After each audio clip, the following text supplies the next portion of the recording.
Welcome back, everybody. Welcome back, Swifties. Today, I'm going to be checking out I Did Something Bad from the Reputation tour. Now, I do want to react to all of this show, but the tour film seems to have disappeared from... Was it on Netflix, I think, maybe? In the UK, anyway. It's not available. So, if anyone knows where I can watch it, let me know. But in the meantime, let's check it out.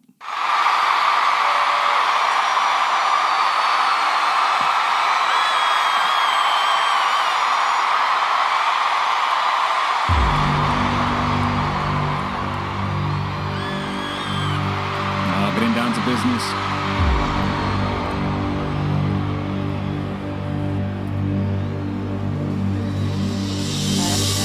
Trust a narcissist. Oh, but they love me.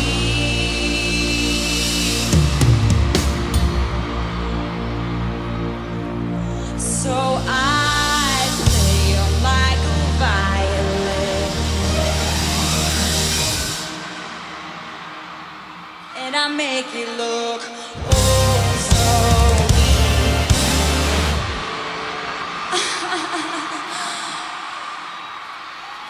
Cause for every lie I tell them, they tell me three. How awesome is this, man? I mean, the imagery for a start, you know, and those sort of, that's a very sort of Time Lord-esque, isn't it? You know, Doctor Who-ish, but sinister also, you know, and I love the colour of what's going on. And, but sonically, musically, it's no. I started this Taylor Swift journey, you know, trying to find out or explore why she's so huge, you know, because I suppose the little bit I did know about her, it's just Taylor Swift, yeah, she's a pop artist or whatever, you know, a lot of young girls like her or whatever. That's the kind of. I can't say I ever heard those things specifically, you know, but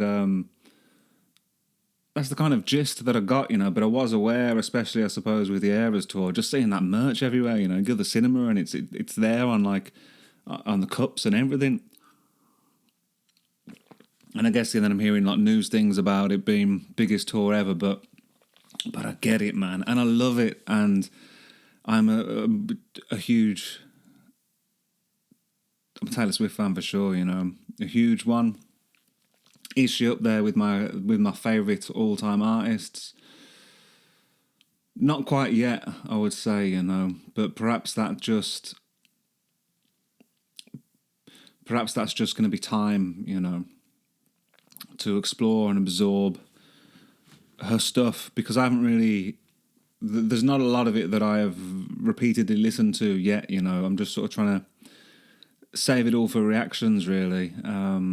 And especially like the first time listens and things, but what I'm trying to say is the range, I guess, of the genres that she explores or sounds that she explores and nails, you know, that's what it takes to be an artist of this magnitude, right? I mean, what would the obvious comparisons be? I suppose Beatles, but I mean, they never did the world tours, you know, like... Well, they didn't tour after, what, like 65, 66 or whatever, you know. But their cultural impact is huge, of course, you know, and their influence is felt by everybody still today, you know, whether people acknowledge it or not, or understand it or not. Bowie, the way he would switch from genre to genre... I've heard the do you know the Charlatans, the band the Charlatans? I've never really listened, you know, apart from a few tunes I know, but I've got a feeling that they used to sort of genre hop quite a lot from album to album. And I don't know what other examples I could give, really, of the huge stars. Anyway, I mean, I know Ren does a lot of that. But anyway, I'll start this again, as usual. Class stuff though, isn't it, man?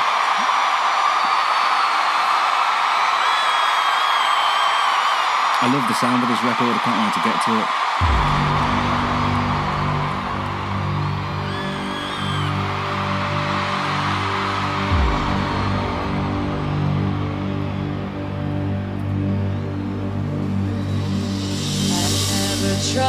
narcissist. Oh, but they love me.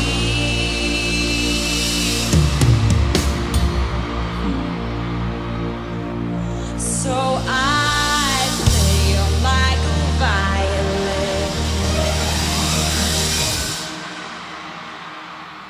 and I make it look oh so weak.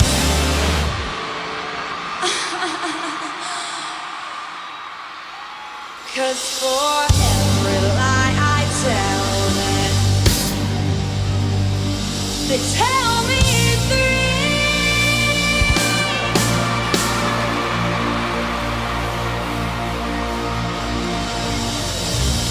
This is how the world works. Now all he thinks about is me.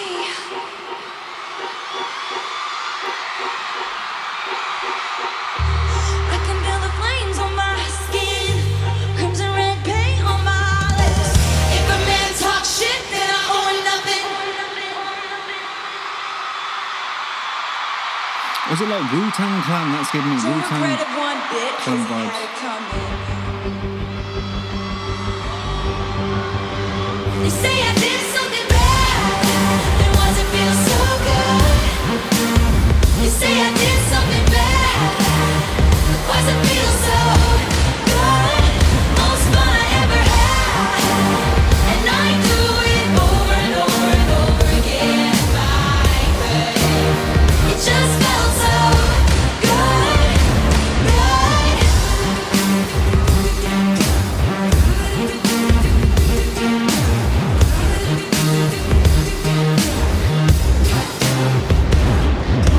Never trust a playboy, but they love me.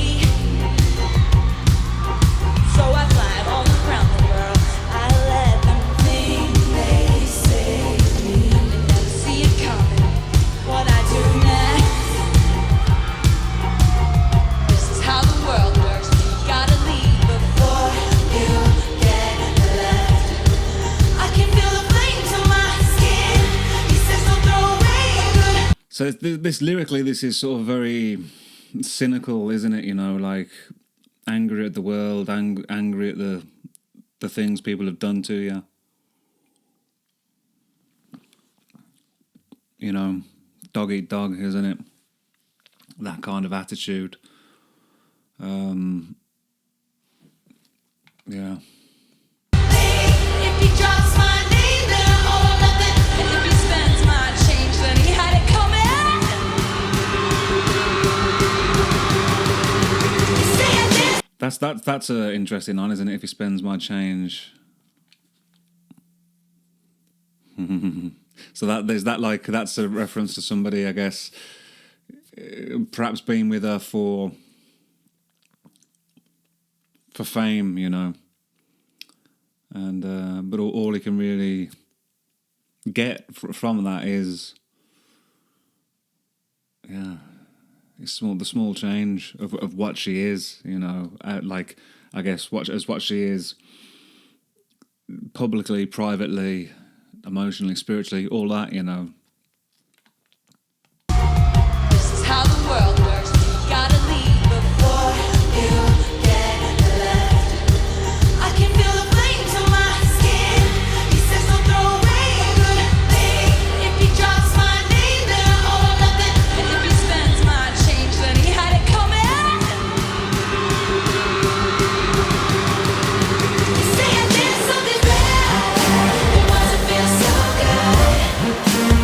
You say I did something bad, it wasn't feel so good. Most fun I ever had, and I do it over and over and over again if I could. That's a good bit. Just That's good. I like the melody going on there, man. The over and over bits. you say I did something bad, it wasn't feel so good. Most fun I ever. Yeah, why do like bad things often feel so good, but they feel so good in the moment, right? it's like the instant gratification thing, isn't it? You know, which ultimately I believe is self-destructive, right? Because you're just borrowing good feelings from tomorrow, you know, metaphorically, aren't they? You know, and consequences,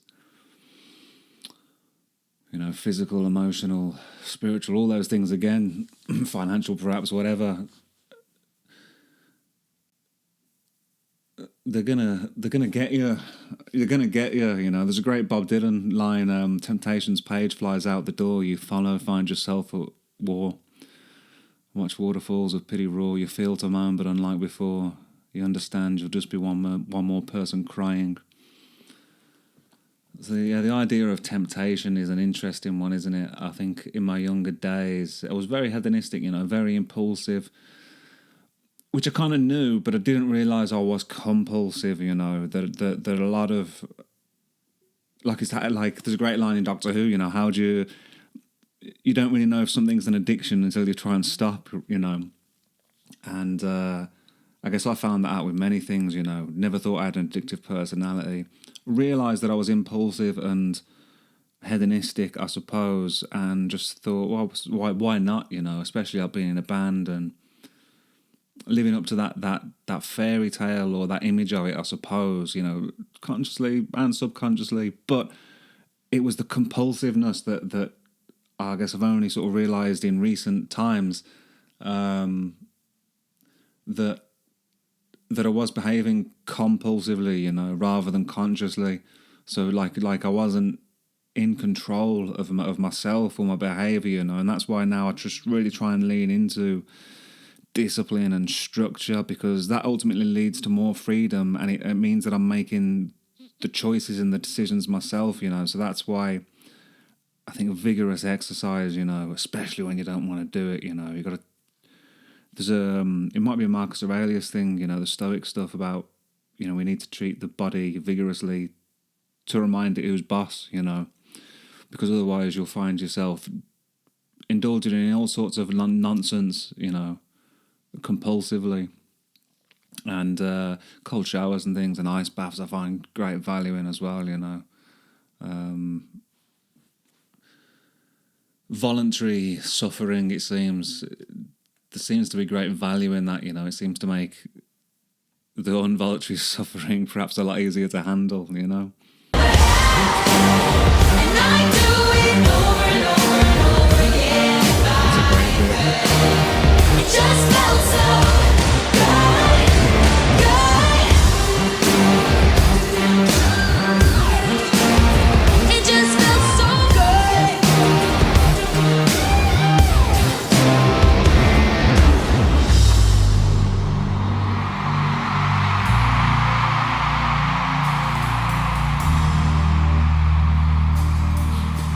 I've got no idea really who Wu-Tang Clan are, by the way, but I just recognise that logo. Witches, even if you aren't one.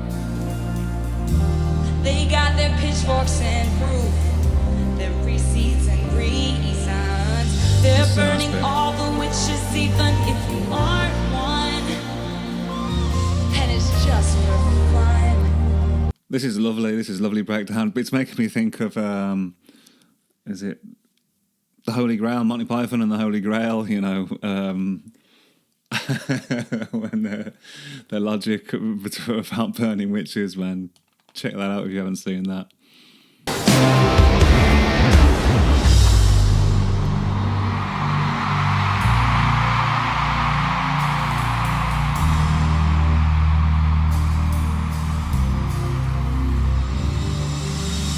They're burning all the witches, even if you aren't one. They got their pitchforks and proof, their receipts and reasons. They're burning all the witches, even if you aren't one.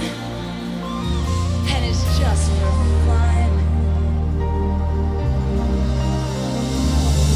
They're burning all the witches, even if you aren't one. This is lovely, this bit. And proof, The melody, it's great. don't need the reason. Emotion in there, man. All the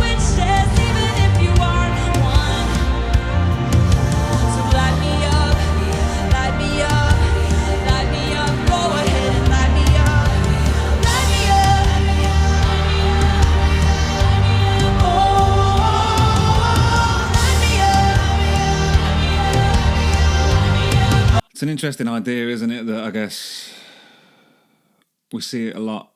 I see it a lot in current events and things. You know, there are often, you know, I guess it's the cancel culture thing, isn't it? You know, the witch hunts. That is the modern day version of a witch hunt, right? Cancel culture. And that's not to say, you know, some people don't do, you know, bad things, you know, haven't done something bad. But it's I don't think it's a healthy way to go about stuff, right? Because there's going to be a lot of collateral damage for one, right? Isn't it? And it leads, and probably has led, I'm sure it has led into shutting people up unnecessarily, you know, because you don't like what they're saying. Yeah.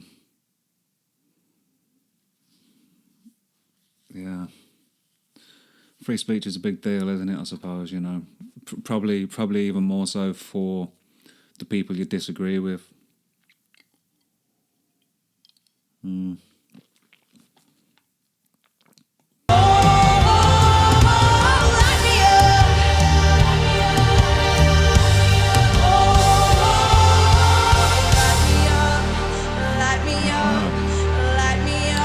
this a Cobra now or something?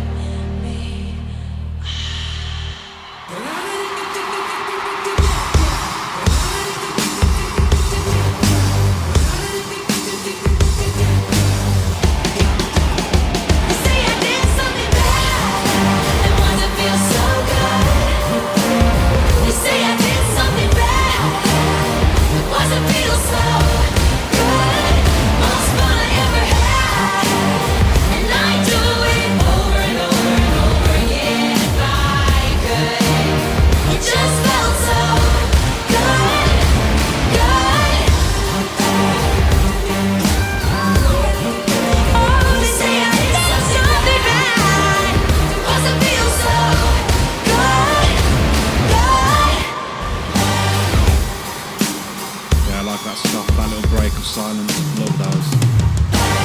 It just felt so good, good. Cool, man, cool.